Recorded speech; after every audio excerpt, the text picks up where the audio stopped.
ثقافة الاعتذار. عندنا مشكلة كبيرة جدا بين الراجل والست، وللأسف اتفهمنا إن الاعتذار ضعف. رسالتي للراجل: الاعتذار شيمة الرجال.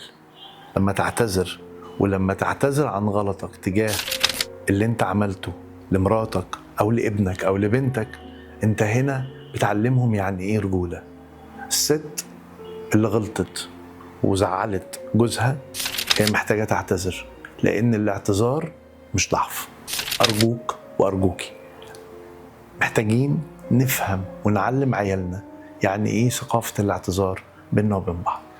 وللأسف هم هيتعلموها لما احنا نعتذر لبعض، مش لما احنا نقولها لهم.